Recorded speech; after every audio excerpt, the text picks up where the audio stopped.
Good morning, and thank you for joining us on our second webcast in our COVID-19 series. I'm Thelem Pillay, and I'm a director in the Risk Advisory Division at RSM South Africa. And I'm going to take you through a couple of thoughts on business continuity planning considerations for COVID-19. So let's get started.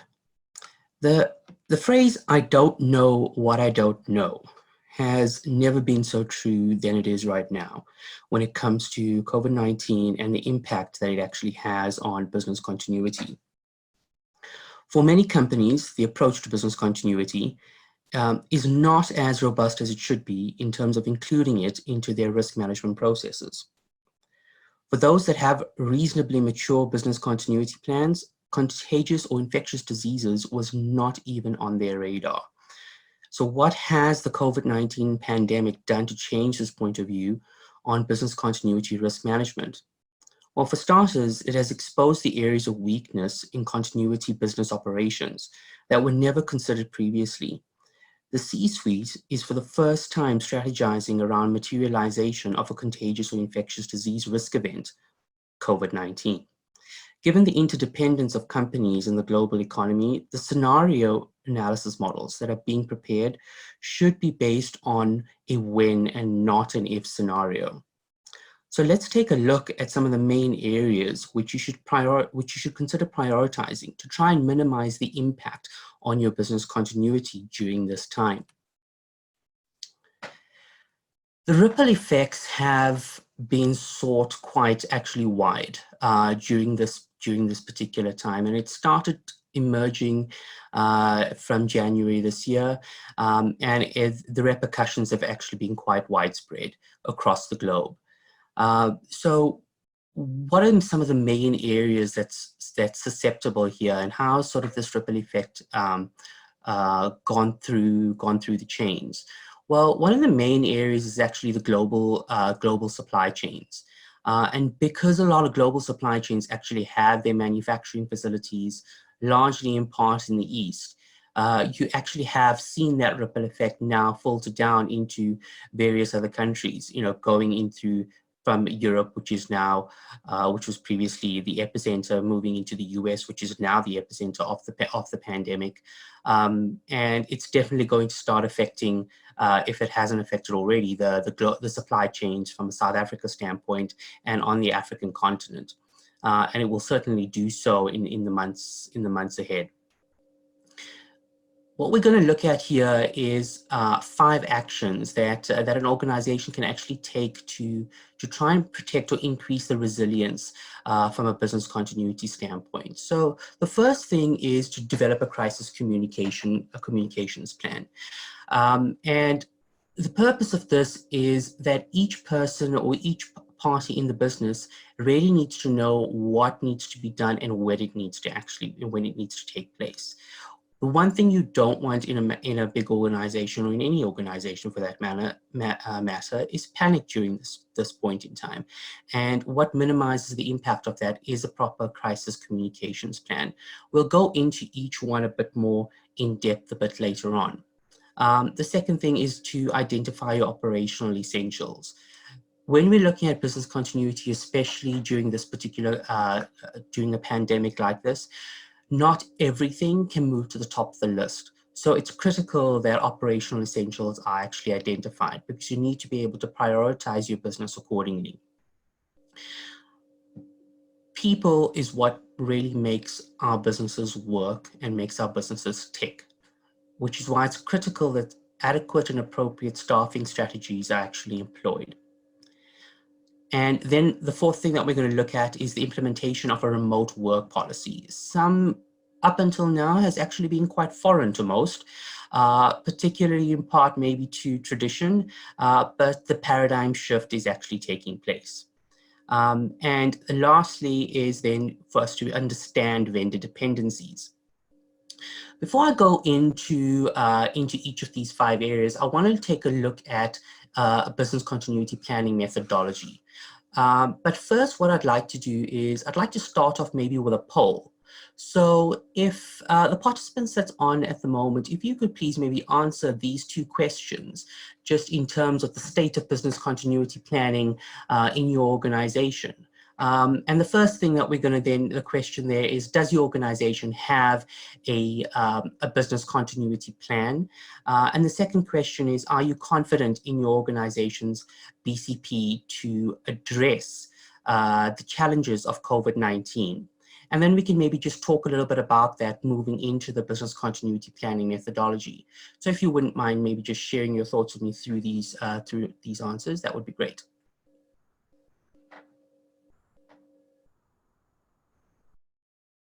Okay, we'll give it a couple more seconds.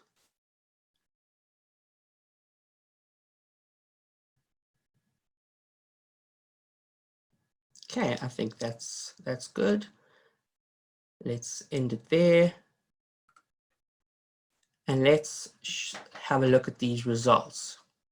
So what we can actually see is that, I mean, one of the main things here is, an organization needs to actually have a proper business continuity plan. And what we can see is that, quite a few of you actually do have that. But what is a bit concerning is what you would look at is a lot of you are not sure, and aside from not having a business continuity plan, many organizations do think, and this is a common misnomer, is that the IT disaster recovery plan is their business continuity plan. And we'll talk about this a bit later, but what this actually, an IT disaster recovery plan is a component of a BCP. It is not in itself an all-encompassing business continuity plan. And this applies also for technology companies itself. The next thing then is we'd look at is, are you confident in your organization's BCP to address COVID-19? Now, we spoke about, the consideration of contagious and infectious diseases and taking consideration of that from a risk event standpoint. And what we can actually see here is that it's not being considered previously, or it's not really been high on the list when it comes to BCPs, and that is why not many of you are confident in your BCPs to address the challenges that is going to be posed by COVID-19, that is being posed by COVID-19. So let's go on to the BCP methodology.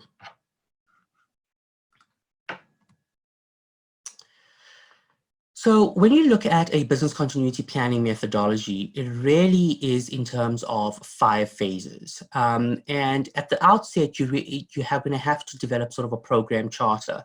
You need to be able to address your BCP as a proper project, and it is a strategic project for your organization as a whole. Individual departments cannot look at it in isolation, because you are not going to ascertain the full impact on the total business, and especially the bottom line, if each individual business unit looks at BCP on its own and in isolation. And it is most certainly then not going to be able to address or meet the risk tolerance of the business at an overall impact level.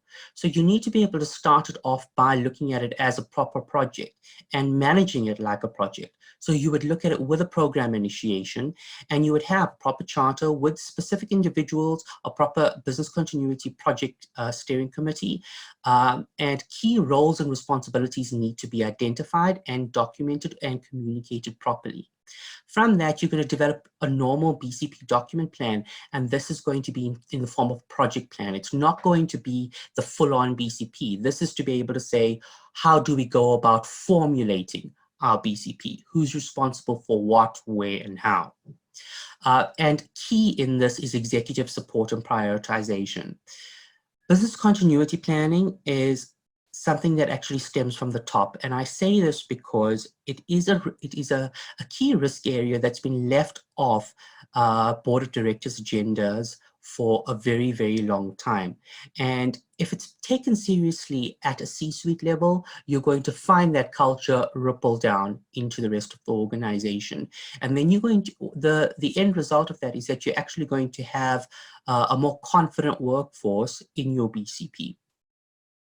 The next stage then is looking at a requirements definition. So what actually goes into my BCP? What am I going to be considering? And one of the main areas here is looking at it from a risk management standpoint, and so your disaster risk assessment, and where you're going to consider your threats and mitigation. The business impact analysis phase is one of the most critical components of a BCP. So a BIA, or is what's commonly referred to as the business impact analysis, is a process to establish business continuity requirements by identifying time-sensitive activities in an organization. Now, this is based on the impact that is stemming from a particular disruption. The process also includes identifying supporting resource dependencies and establishing recovery time targets.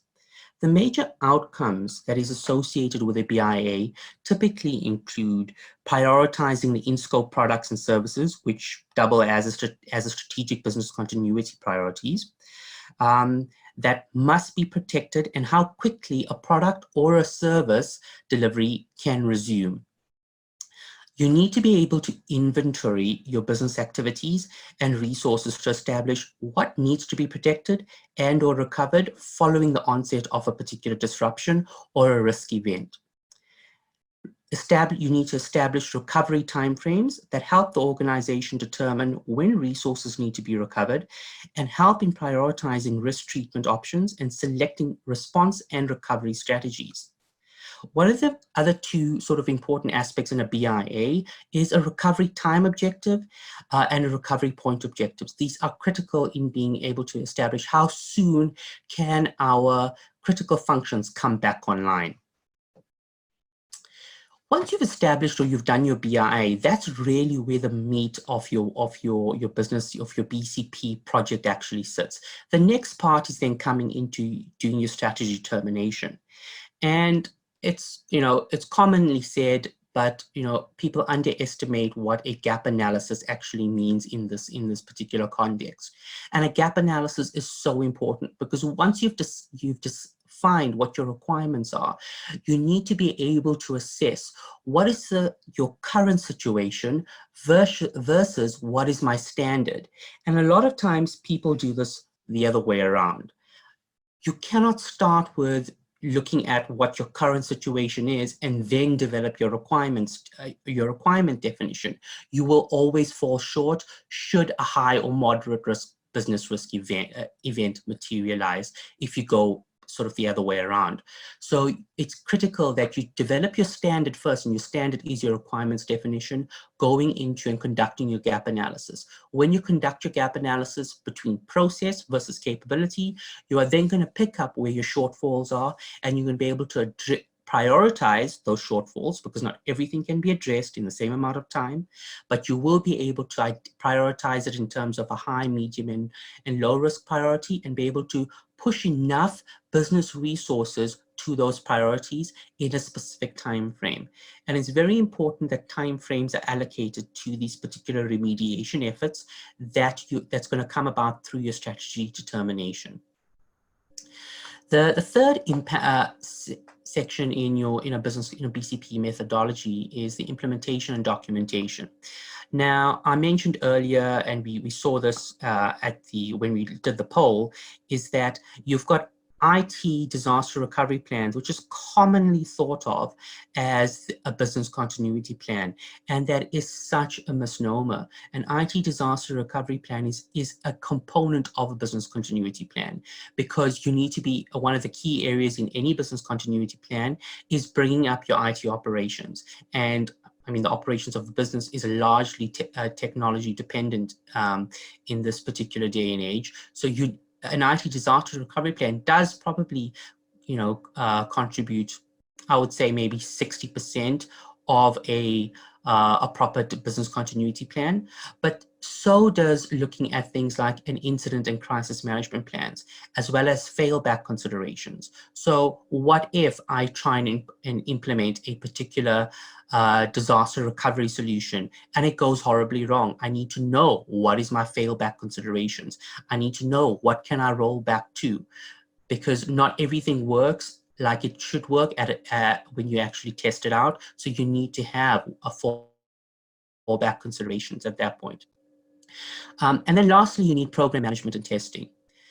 This is a critical component and a critical stage in a BCP project. And it actually talks to how effective is the BCP plan that you've now gone through the last 4 stages and developed.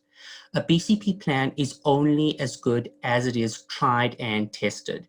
It's no point in having one that's only on paper, but has not actually been tested to see how does it actually work in practice. Because if you cannot test it, you're not going to be able to identify where your shortcomings are. Coming out of that then is training and awareness. And this is where we will also talk about in terms of a crisis communication plan. But like with most policies, it's no good in just having a policy in place on paper. You need to be able to conduct proper training and awareness. And all employees in your organization need to be communicated on your business community, on your BCP plan. They at least need to be aware of where is it, what do they need to do in an event of a BCP? Who do they need to contact? You're going to have certain phone trees. You're going to have certain communication protocols. And these are the aspects that you're going to be conducting training on at various levels, because certain individuals are going to be more involved in a BCP plan than other individuals, but they need to be able to know and they need to have confidence in your organization's BCP, because this is going to give them confidence in their ability to conduct their job during this particular time. Okay, moving on to the first one of the 5 actions that we've recommended, and starting off with a crisis communication plan. In the crisis communication plan and throughout the remaining, the 4 other actions, we're going to look at continuity actions, and we're going to look at what is the potential then business impact or the benefit that's going to come out of that.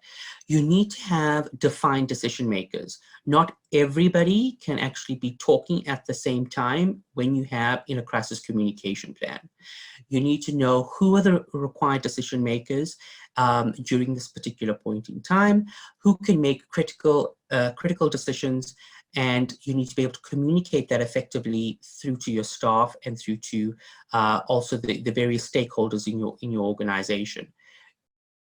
An impact of this is that you've got a consistent message, you've got one voice, and there's proper authority that is established, and it ripples throughout the organization. What comes out of this is actually confidence in the organization's continuity efforts. The second aspect of that is then, consistent communication protocols for your employees that's across your organization. So we spoke about a bit earlier if you were to leave it up to each individual department.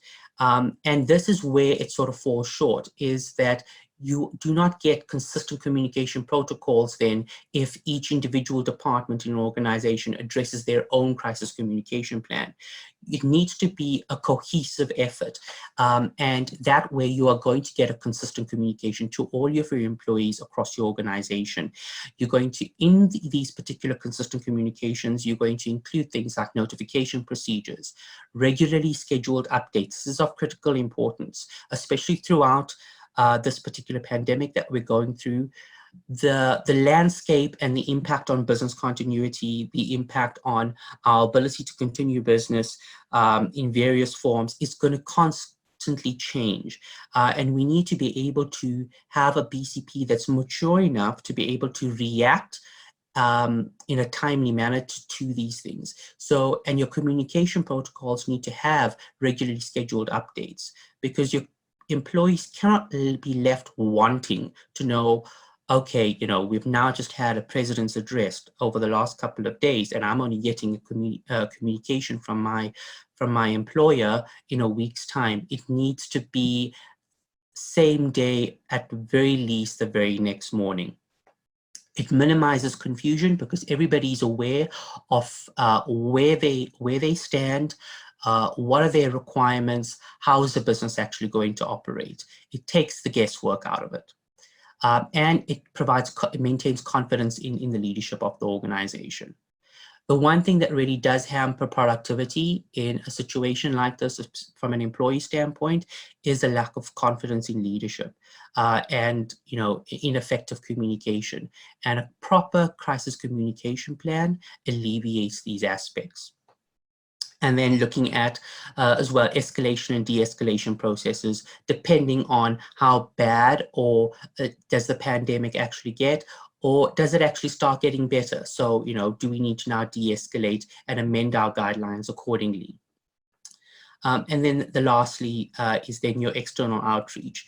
We know that each business has got a public presence, so you, as well as various stakeholders in your supply chain. So you need to be able to have an effective media strategy that includes proper customer messaging, so that your customers and the businesses that you are dealing with in your supply chain have confidence in your BCP ability as well, because you are more than likely also a component of a supply chain of another entity. So when we go and talk about vendor dependencies, we'll look at, where does each vendor actually then fall into having their BCP properly designed and operating effectively. A company does not work in isolation, and that's where interdependence comes in. The next thing then is operational essentials. The three things that that you really should be focusing on here is identifying which business functions are essential and which can be temporarily suspended. You are more than likely not going to be in a position where each business function is not necessarily going to operate as normal, especially when you try and shift your staffing strategies to a remote work environment. So you need to be able to identify those functions that are critical to the operations of the business, and which functions then can be temporarily suspended. It's important for this because then you can actually shift resources from your temporarily suspended business functions through to your critical business functions.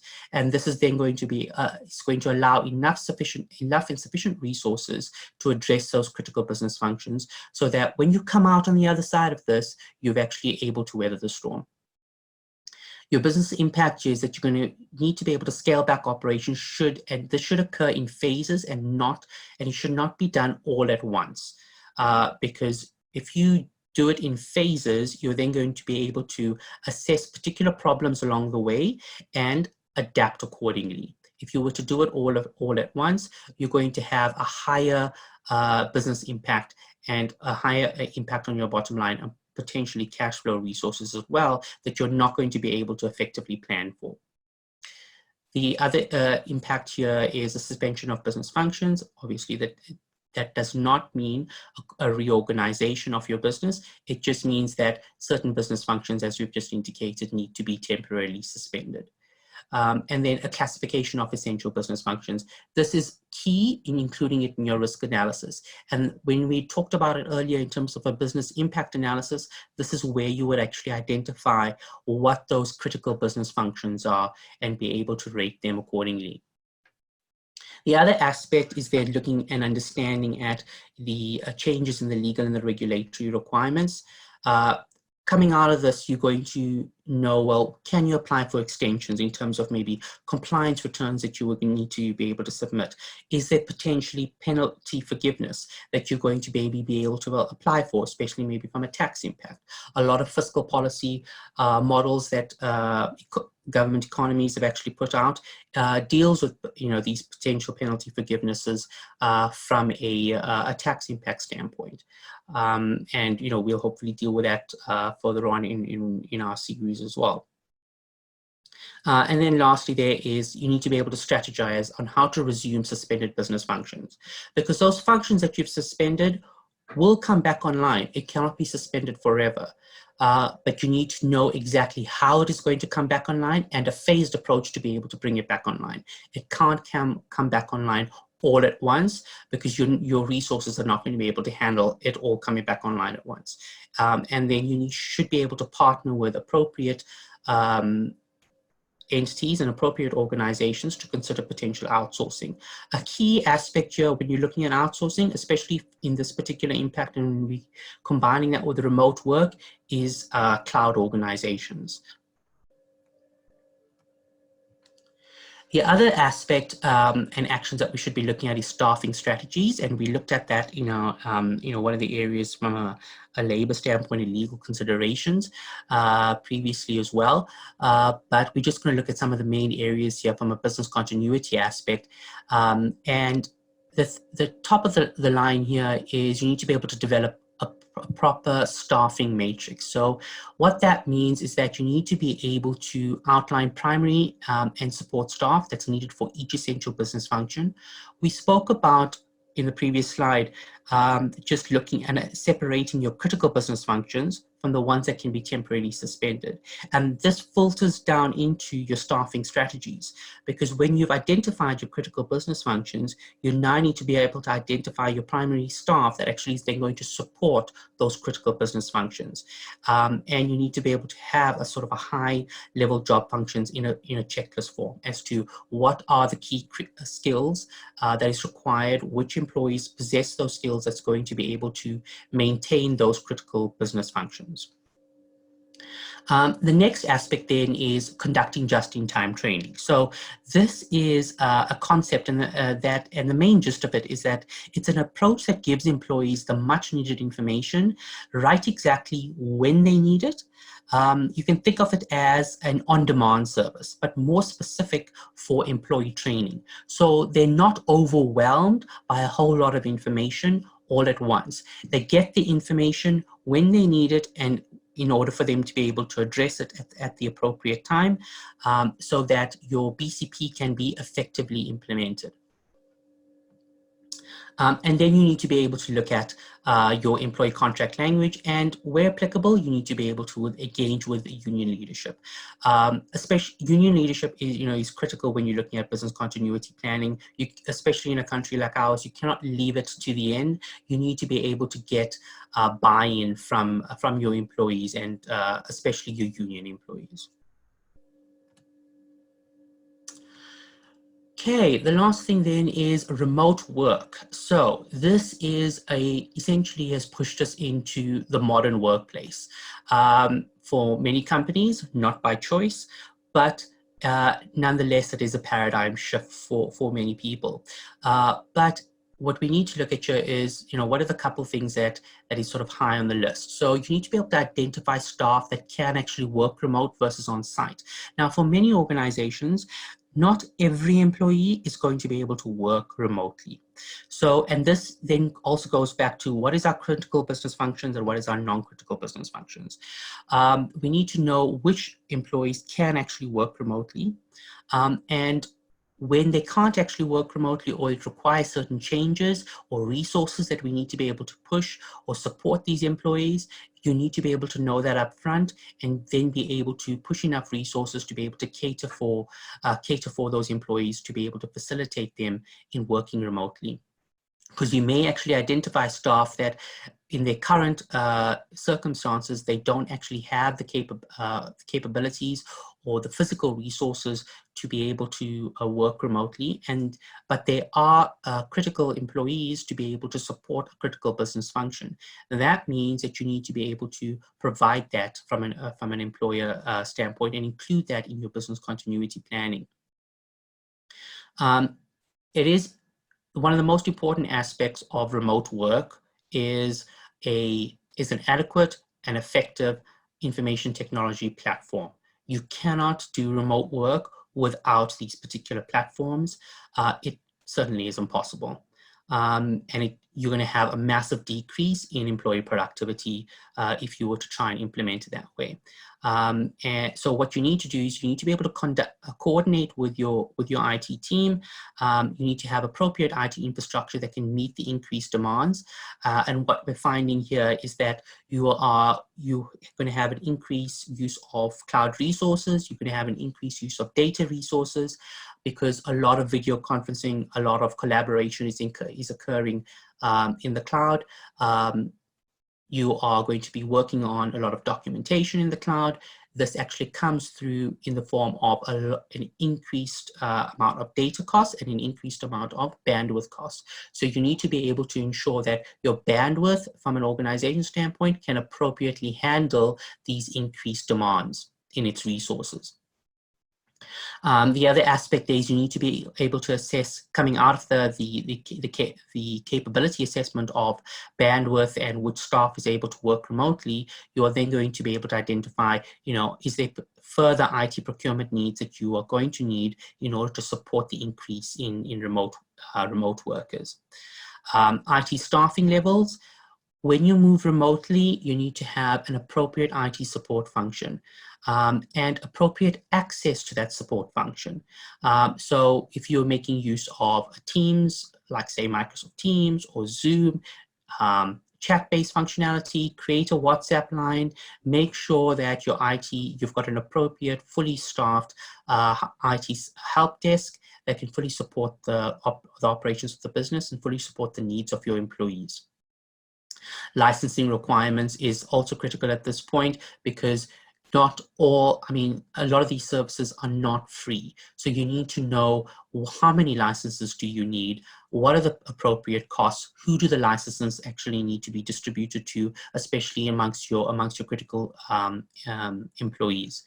And then training needs. There's no point in spending all of this money on the particular software, on IT infrastructure, and a very nice maybe remote work policy, but there's no training that actually then takes place, because then you're not going to be able to implement an effective remote work environment. And then vendor dependencies. So we spoke about at the very beginning in terms of the global supply chain. Vendor dependencies is a key aspect of that.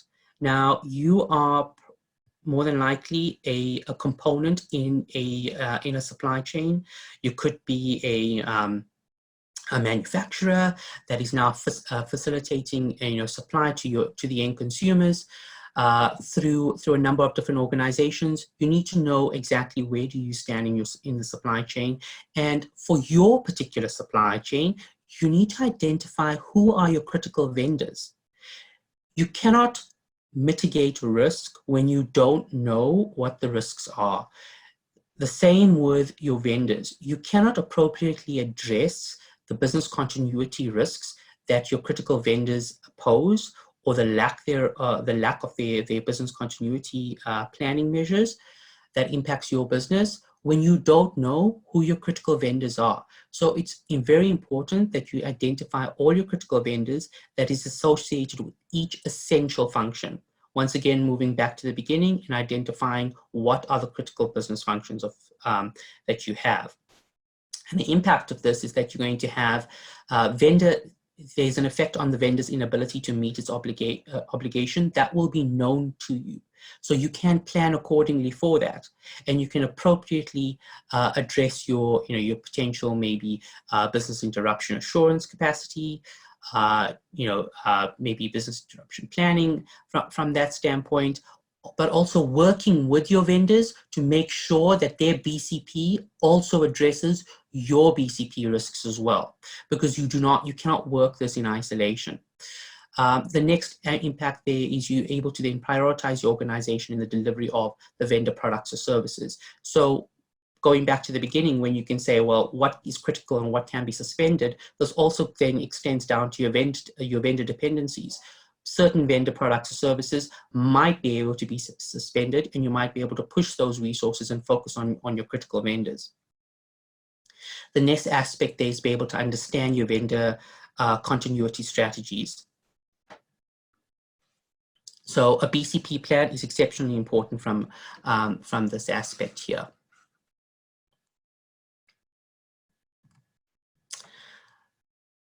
We're going a bit over time, but what we're then just going to look at very quickly is the workplace in 2020, the technology considerations here. It's looking very different. The concept of work from home has in the past been met with resistance from management, partly because of tradition and reluctance to change, and partly because of the challenges that it brings in terms of employee productivity. COVID-19 has forced a paradigm shift in this regard, and organizations have to embrace the change in order to be able to come out on the other side with as minimal impact as possible.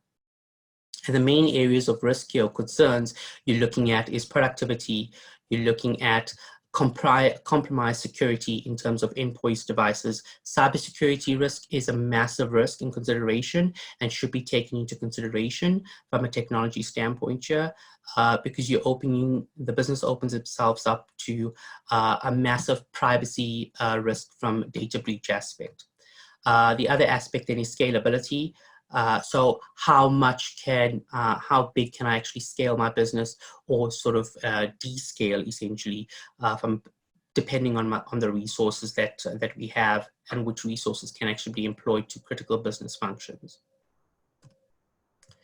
The focus areas that we should be looking at from a technology risk aspect is remote access to existing resources, the preparedness to relocate systems or processes, appropriate licensing and entitlements that we've already spoken about, controlled endpoints. So these are your laptops. In order to facilitate remote work, you need a laptop.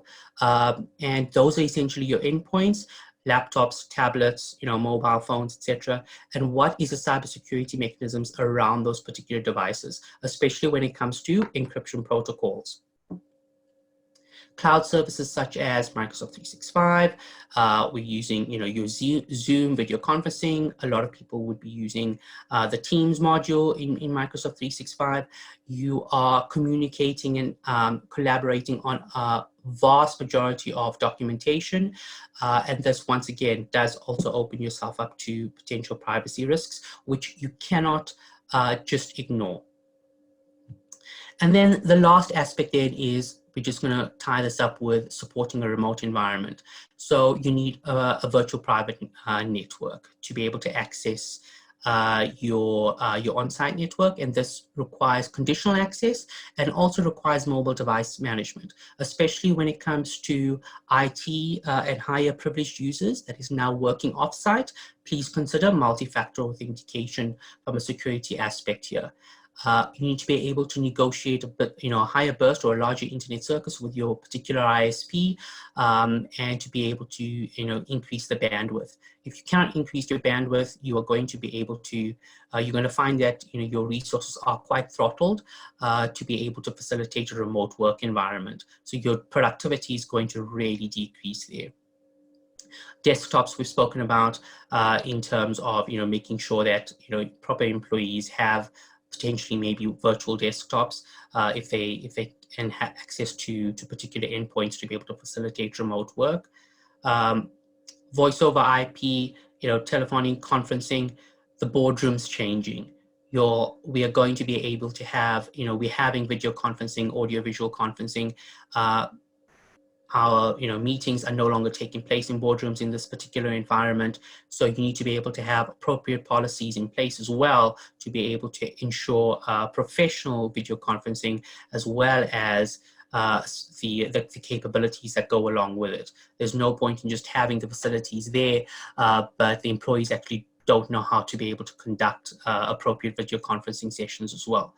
And then the collaboration tools such as SharePoint, document sharing, etc. And we spoke about, the IT support, the support staff in the hands. Please there's a lot of free services that's available. A lot of video conferencing providers are making their facilities available free to a large extent. So you have these facilities available to you. That is it for our business continuity session. We have gone 10 minutes over, so thank you very much for joining our session. If you have any questions, please feel free to send that through to us, and we will address that promptly.